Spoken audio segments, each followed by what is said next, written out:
오늘 그 몹쓸 인간 구속되냐 마냐 기로에 놓여 있다면서요, 이담 아나운서. 네, 그 60대 남성 살인 또 방화 예비 혐의를 받고 있어서요. 경찰이 구속영장을 신청을 했습니다. 그래서 오늘 오후 2시에 원래 구속영장실질심사가 예정이 돼 있었어요. 네. 그런데 지금 유치장에 있잖아요. 이 60대 남성이 나 그 출석하기 싫다라고 얘기를 했대요. 한마디로 거부를 한 겁니다. 구속심사 안 받겠다는 거예요? 네, 그래서 심사에는 불출석을 했다고 합니다. 지금 아직까지 구속 여부가 결과가 나오진 않았습니다. 그런 가운데 또 국거수 부검 1차 구두 소견이 나왔어요. 네. 그 아버지가 쏜 총에 맞아 숨진 이 30대 남성. 우측 가슴 부위와 좌측 복부, 그러니까 옆구리 부위에 총상으로 인해서 장기가 손상돼서 숨진 것으로 보인다라는 소견이 나왔습니다. 결국 정말 아버지가 쏜 총에 맞아서 아들이 숨지게 된 정말 안타까운 사건입니다. 인간이요, 얼마나 잔인해질 수 있을까요? 인간이, 아버지란 인간이, 세상에 여러분 생각해보세요. 그 당시를. 아버지란 인간이 아들을 향해서 총을 총 3발을 격발했는데 그 중에 2발이 자기의 아들 몸에 그걸 쏴요? 그게 사람이에요? 그게 사람입니까, 진짜? 근데 박선배 변호사님, 이 인간이 구속영장 실질심사, 구속 전 피의자 신문을 왜 거부하고 안 받겠다고 안 나간 겁니까? 왜 그런 거예요, 이게? 영장 실질 심사에 출석할 의사를 내비치지 않는 것은 어차피 영장 발부 가능성이 높다는 판단도 있고, 영장 실질 심사에 출석하게 되면 판사의 질문에 따라 범행 동기 등을 진술하여야 하는데 지금까지 수사 과정에서 범행 동기 등을 진술하지 않았던 취지를 그대로 유지하고자 하는 의도가 깔려 있는 것으로 보입니다. 살인 사건은 그 특성상 중한 형 선고가 예상되므로 도주 우려를 이유로 구속 영장이 발부되는 경우가 대부분입니다. 오히려 살인 사건에서 구속 영장이 기각되는 경우는 찾아보기 어려운 실정인데, 특히 이 사건은 총포화약법 나아가 현주건조물 방화 예비죄로도 입건돼 있습니다. 만약 영장을 기각한다면 피의자가 또 다른 범죄를 저지를 가능성도 농후해 영장 전담 판사 입장에서는 구속 영장 기각을 하기가 더 어려운 사안입니다. 지금 이 CCTV 장면요, 저 인간이요, 인천 송도에서 이 경악스러운 범죄를 저지르고 차량을 통해 내뺐어요. 서울 서초구까지 내빼요. 그리고 지금 신고를 받고 경찰들이 다 이 도주로 차단하고 이렇게 무전을 통해서 연락해서 저 차량을 발견한 거예요. 그래서 차량 세워! 이렇게 했는데도 안 세운 거예요. 도망가려고 하니까 순찰차가 앞을 얼른 가로막고 내려! 했는데 안 내려요. 저 인간이.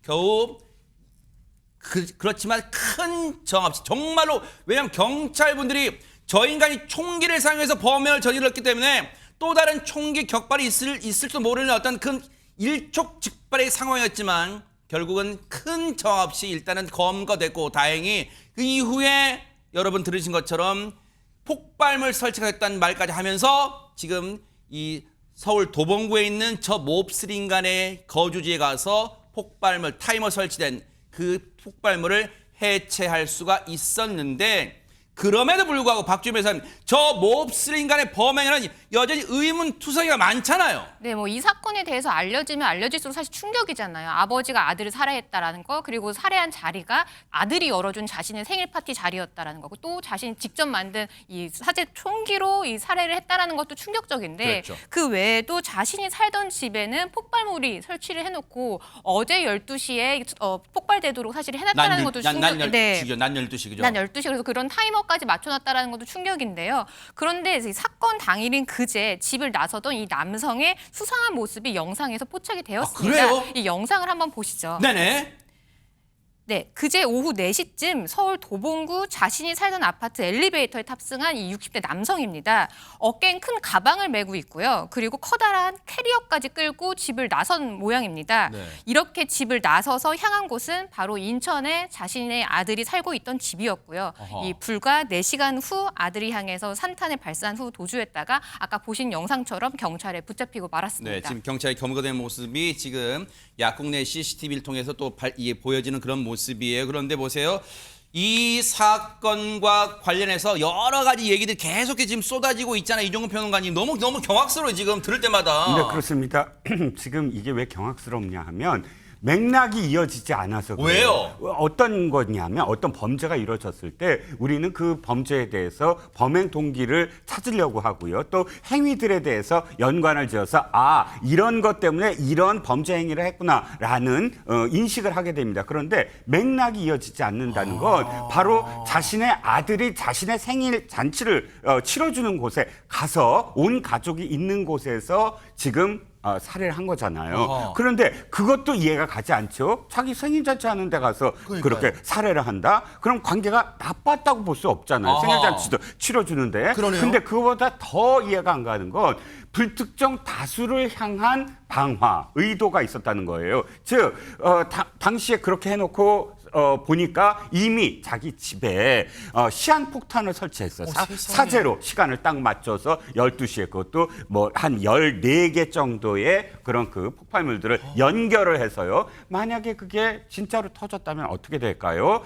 화재로 인해서 아파트 전체가 전수될 가능성도 있는 거잖아요. 그러면 이것과 그다음에 비속살해, 즉 자기 아들을 살해한 것과 어떤 맥락일까? 그러면 자신이 직접 말이라도 해줘야 되잖아요. 나 이런 것 때문에 이렇게 했다라고. 그런데 가정 불화 때문이다라는 말 이외에는 입을 싹 닫고 있는 거예요. 그러니까 지켜보면서도 도대체 무엇 때문에 이런 행동들을 했을까? 오리무중이라는 거죠. 저 천인 공로할짓을 저지른 인간이 지금 보세요. 이거 그대로 놔둬보세요. 저 인간이 지금 경찰한테 뭐라는 줄 아세요? 구체적으로 이 범죄를 왜 저질렀냐 물으니까 어디 건방지게 뭐라고요? 알려고 하지 말라는 거예요. 관련 진술을 지금 회피를 하고 있는데, 근데 이담 아나운서 가정 불화 때문이었다고 지금 주장은 이 인간이 애초에 주장을 했지만 보세요. 그러면 과거 이 가족한테 무슨 일이 대체 있었는가 좀 거슬러 올라가 볼 필요가 있잖아요. 어떻게 된 겁니까? 네, 많은 분들의 관심이 쏠리고 있습니다. 60대 남성 이제 전처와 이혼한 지 20년이 넘었다고 해요. 20여 년 전에 이혼한 상태인데 전처 같은 경우에는 국내에도 한 120여 개가 있고요. 해외에도 한 20여 개의 지점이 있는 굉장히 큰 에스테틱 업체 대표입니다. 그래요? 네, 그렇게 대표를 운영을 하고 있는 사람이고요. 아들 같은 경우에도 관련해서 또 코스메틱 그러니까 화장품 브랜드를 운영하면서 어머니와 협업도 하고 있는 관계입니다. 그리고 60대 남성이 살고 있던 집 있잖아요. 도봉구에 있는 그 집. 네. 그 집 역시 전처의 명의입니다. 70평대 자택도 전처의 명의로 되어 있다고 합니다. 바로 이 집이네요. 네. 근데 이 집에서도 이제 60대 남성이 혼자서 계속 이혼 후에 혼자서 그냥 살아왔던 것으로 보입니다. 전처 명의의 집에서 홀로 쭉 살아온 겁니다. 전부인 명의인데 그냥 자기가 혼자 살고 있는 거예요? 네, 이유는 어떻게 됐는지 모르겠는데 그러니까요, 네. 그런 상황인 거고요. 직업도 일단 없는 것으로 전해졌습니다. 자, 들을수록, 그래서 아까 이종근 평론가님 들을수록 퍼즐이 맞춰지는커녕 뭐지? 난수표 같은 느낌이 들어요. 여전히 아직 뭔가 사건을 흩어진 조각들을 맞추는데 지금 여전히 어려움을 겪고 있어요. 경찰 얘기 들어보시고 이어가 보도록 하겠습니다. 집에다가 설치한 폭발물은 이 피의자가 다시 집에 돌아가지 않을 생각으로 자포자기하는 심정으로 집안에다 설치를 해놓은 것으로 지금 추정하고 있습니다. 도주는 본인 진술에 의하면 저 미사리 방향이나 아니면 한강 쪽으로 가려고 했다, 이런 진술을 하고 있습니다. 경찰도 지금 이 수사에 애를 먹고 있는 것으로 추정은 돼. 왜냐하면 구체적인 범행 동기 가정불화 탓이었다고 그 말만 내뱉었을 뿐 그 이후에는 지금 진술을 구체적으로 하는 게 회피를 하고 있단 말이에요. 근데 보세요. 아들과의 관계가 나쁘지도 않았는데 더더욱 이해가 안 되는 거, 왜 그러면 그 범행 현장에서 아들만 범행 대상으로 노린 걸까요? 자, 범죄 관련 전문가 얘기 들어보시고 이어가 보도록 하겠습니다. 아들이 능력 있는 어머니 밑에 이제 능력 있는 아들이 됐잖아요. 근데 예. 이분은 지금 평소에 그냥 하는 일 없이 돌아다니고 예. 그러다 보니까 이제 자신은 좀 능력이었고 또 이 아들은 능력 있는 엄마 밑에서 나의 아들이 아니라 이제 아내의 아들 이런 아. 느낌을 받았을 가능성도 있다라고 좀 보고 있거든요. 아들이 뭐 자신을 좀 무시한다 뭐 이런 생각을 했을 가능성도 경찰 조사 결과에서 이제 뭐 밝혀져야 될 부분이지만 가능성은 있다라는 거죠. 그러니까 뭐 자격지심이나 예. 열등감이나 뭐 애정 결핍 또는 자신이 이제 어떤 피해 의식에 따라서 부당한 대우를 받고 있다 네. 이런 생각이 범행으로 이어졌을 가능성. 물론 범죄 관련 심리학 전문가의 의견, 추정에 따른 의견이기 때문에 단정할 수는 없겠지만 지금 얘기를 듣고 보니까 전현희 평론가 뭔가 이 가능성이 충분히 열려 있을 수도 있다 이런 생각도 들어요. 예, 물론 정확한 조사가 더 이뤄져야겠지만 현재로서 다만 추정되는 부분은 이 남성이 가정불화 때문에 범행을 저질렀다. 이 가정불화라는 말 그리고 이 남성의 전처가 했던 여러 가지 발언을 종합해서 혹시 이 남성이 전초로부터 뭔가 굉장히 소중한 것을 뺏으려고 하는 심리가 작동했던 건 아니냐 이런 의견이 나오고 있습니다. 네. 이 남성의 전처가 굉장히 유명한 에스테틱 업체의 대표라고 앞서 설명을 해주셨는데 과거 인터뷰에서 이 여성은 아들에 대해서 굉장히 각별한 사랑 강조했다고 합니다. 왜 사냐 이렇게 누가 묻는다면 아들이 행복하게 잘 살게 하기 위해서 산다고 답을 한다.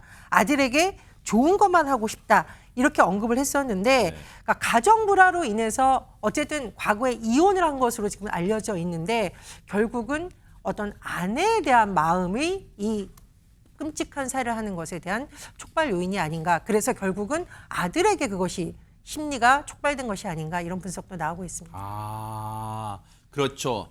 충분히 아까 범죄 심리학 전문가도 추정했지만 박성배 변호사님 물론 단정할 수 있는 건 아니에요. 아직도 경찰도 그 부분을 지금 캐내야 될 거니까. 근데 충분히 가능성은 있을 수 있는 게 20여 년 전 아내와 이 불화로 이혼을 했는데 그 아내에 대한 미움이 그 아내가 끔찍하게 사랑하고 아끼는 아들한테 투영될 수도 있겠다는 게 지금 전문가 어떤 예견 뭐 그런 건가 봐요. 어떻습니까? 이 경찰은 피의자의 심리 상태를 분석하고 범행 전모를 파악하기 위해서 기존 프로파일러 1명에 추가로 1명을 더 투입할 예정이라고 합니다. 총 2명의 프로파일러가 집중 분석을 진행하고 있고 이른바 라포, 신뢰관계를 쌓아 조사를 이어나갈 방침이라고 하는데 네. 과거에도 범행 동기를 진술하지 않던 피의자가 프로파일러의 계속된 설득에 범행 경위 전반을 털어놓은 사례가 있습니다.